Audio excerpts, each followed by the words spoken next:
άλλο. So, θα κάνω άλλο ένα βίντεο. Okay.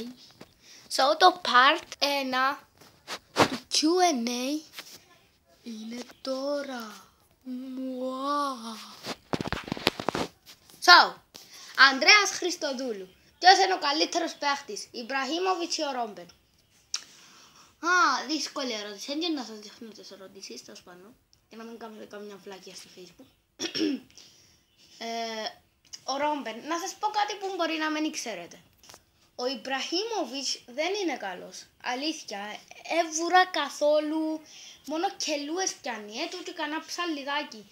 Δεν βουρά ούτε τρίπλα, δεν ξέρω ούτε τίποτε. Ας πούμε, βγάλεις του μια assist με τον πιο αργό αμυντικό και να φτάσει ο αμυντικός.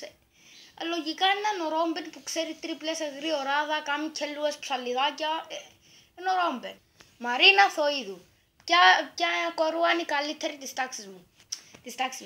Μπορεί να μην σας απασχολεί. Η Μαρίνα. Σοβαρομιλώ. Η Μαρίνα Θοΐδου είναι πολλά καλή παίχτης. Ανδρέας. Πόσο κιλά βλάκας είσαι? Πολλά.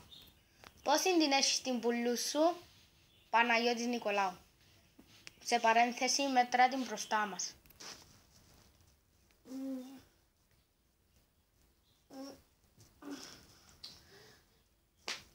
Ένα μέτρο. Μαρίνα Θοΐδου. Πάλε. Ποια είναι η καλύτερη πορτάρις της τάξης? Η Γλυκερία. Λένας Χριστάκης. Φάει ένα μπισκότο με λεμόνι και κέτσαπ. Λοιπόν, να το μπισκότο με το κέτσαπ, είδατε τι είναι?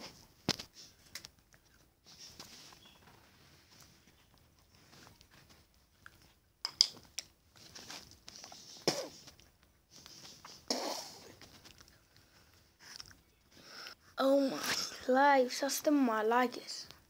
Μαρία Θοΐδου. Πάλε. Ποια είναι η πιο όμορφη της τάξης? Η Μαρία Μιχαηλίδου. So, πόσο καλός είσαι στη μάπα, Θανάσης? Δεν μπορώ να κρίνω εγώ. Παραπάνω δηλαδή μου ότι είμαι ο καλύτερος της τάξης, αλλά εντάξει. Είσαι μαλάκας. Ποιος το έγραφε τούτο? Ο Ανδρέας Κουτσουρόμυαλος. Κουτσουρόμυαλος. Παρατσούκλι. Επειδή δεν ξανακούσα από τον το επίθετο.